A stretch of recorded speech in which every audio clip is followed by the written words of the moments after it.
نحمده ونصلي على رسوله الكريم أما بعد فأعوذ بالله من الشيطان الرجيم بسم الله الرحمن الرحيم والعصر إن الإنسان لفي خسر إلا الذين آمنوا وعملوا الصالحات وتواصوا بالحق وتواصوا بالصبر. صدق الله العلي العظيم. وقال النبي صلى الله عليه وسلم نعمتان مغبون فيهما كثير من الناس الصحة والفراغ.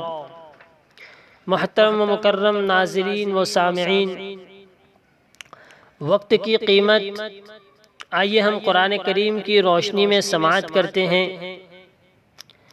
جو لوگ اپنے اوقات کو فضول کاموں میں ضائع کرتے ہیں، ان کو بروز قیامت وقت برباد کرنے کی جن حسرتوں اور ندامتوں کا سامنا ہوگا، ان کو بیان کرتے ہوئے رب العباد ارشاد فرماتے ہیں یا لیتنی قدمت لحیاتی، کیونکہ عمل کا وقت ختم ہو چکا جو کہ اب دوبارہ ملنے والا نہیں ہے. اس لیے کہ عمل کا تعلق چاہے اچھے ہوں یا برے دنیا ہی سے ہے، آخرت سے نہیں ہے.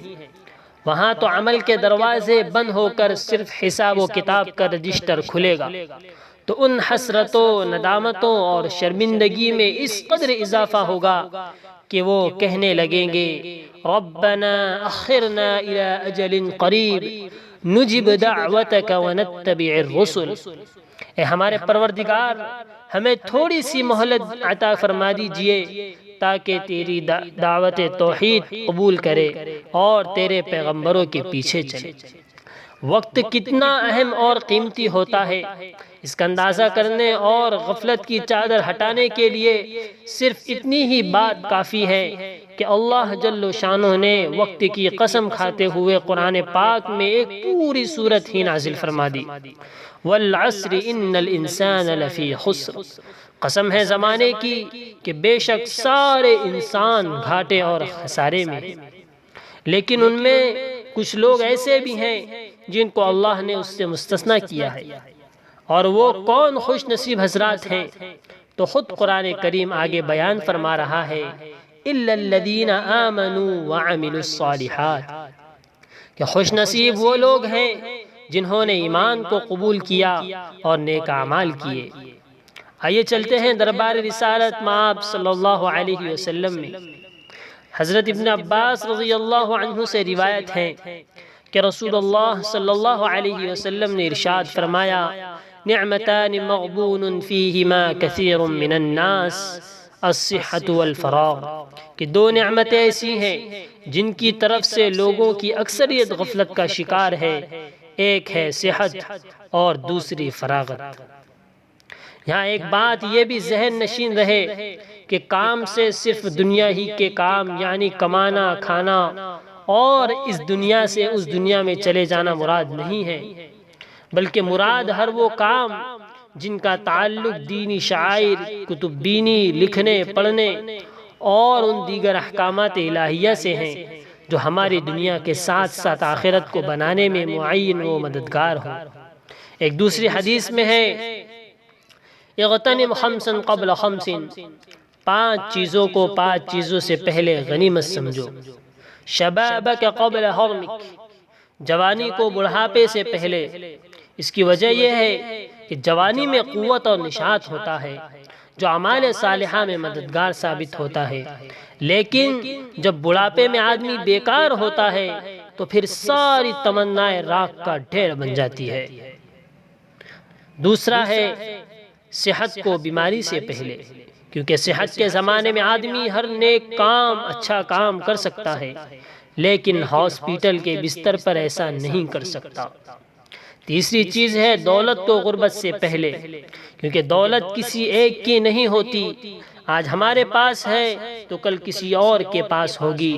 اس لیے مالداری کے دنوں میں صدقہ و خیرات کے ذریعے خدائی بینک میں اپنی پونجی جمع کر کے اپنی دنیا و آخرت سنوار سکتا ہے، مگر حالت غربت میں یہ سنہرا خواب میں بھی پورا نہیں ہوگا.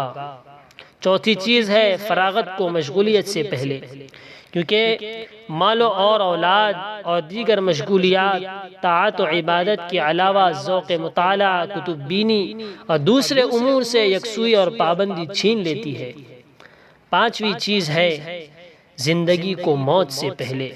یہ آخری وصیت نبی صلی اللہ علیہ وسلم کی ہے کہ حیات انسانی کا رأس المال یہی ہے، تو پھر کیوں نہ لمحات زندگی کو خیر و بھلائی کے کاموں اور نیکی کمانے میں لگایا جائے۔ امیر المؤمنین حضرت عمر بن عبدالعزیز رحمۃ اللہ علیہ کا ارشاد ہے، دن رات کی گردش آپ کی عمر کم کر رہی ہے، تو آپ عمل میں پھر کیوں سست ہوتے ہیں؟ ان سے ایک مرتبہ کسی نے کہا کہ یہ کام کل تک مؤخر کر دیجئے۔ آپ نے فرمایا، میں ایک دن کا کام بمشکل کرتا ہوں، آج کا کام اگر کل پر چھوڑ دوں تو 2 دن کا کام ایک دن میں کیسے کروں گا؟ مثل مشہور ہے، وقت پر ایک ٹانکا 100 ٹانکوں سے بچا لیتا ہے۔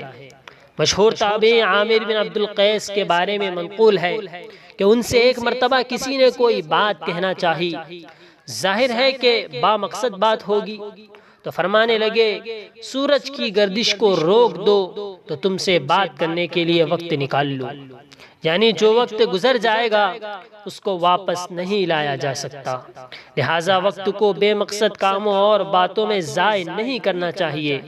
حدیث شریف میں آتا ہے کہ آدمی کے اسلام کے حسن میں سے ایک یہ بات بھی ہے کہ انسان فضول مشاغل اور فضول کاموں کو ترک کر دے، چھوڑ دے۔ دوسری حدیث میں آتا ہے، 2 نعمتیں ایسی ہیں کہ جن کے بارے میں بہت سے لوگ دھوکے کا شکار ہیں، ایک صحت اور دوسری فراغت، جیسے کہ پہلے بھی کہا جا چکا۔ وقت بڑا گراں قدر سرمایہ زندگی ہے۔ اگر وقت پر کام کرنے کی عادت پڑ گئی اور اس پر مداومت حاصل کر لی تو پھر وقت تمہارا خادم بن جائے گا۔ زندگی میں تنظیم الاوقات بڑی چیز ہے، یعنی اپنے اوقات کو مرتب کرنا، ان کا کوئی نظام بنانا۔ دنیا میں جتنے بھی بڑے لوگ گزرے ہیں ان کی زندگی کے حالات اٹھا کر دیکھو تو یہی پتہ چلتا ہے کہ ان کی زندگی میں نظام الاوقات کی بڑی اہمیت رہی ہے۔ وقت زندگی کا بڑا سرمایہ ہے، اس لیے اس کی بڑی قدر کرنی چاہیے۔ اس کے لیے ضروری ہے کہ صبح و شام تک کی زندگی میں جس قدر مشاغل ہیں ان کے لیے نظام الاوقات مرتب کیا جائے تاکہ ہر کام مناسب وقت پر آسانی سے ہو جائے۔ اللہ تعالی ہمیں وقت کی قدردانی نصیب فرمائے اور کہیں سنی باتوں پر مجھے اور ہم تمام کو عمل کی توفیق نصیب فرمائے، اور یہ باتیں ہم آگے بھی اس کو ارسال کیجئے، شیئر کیجئے تاکہ دوسرے حضرات بھی اس سے استفادہ حاصل کر سکے۔ اللہ تعالی ہمیں عمل کی توفیق نصیب فرمائے، آمین۔ وآخر دعوانا ان الحمد للہ رب العالمین۔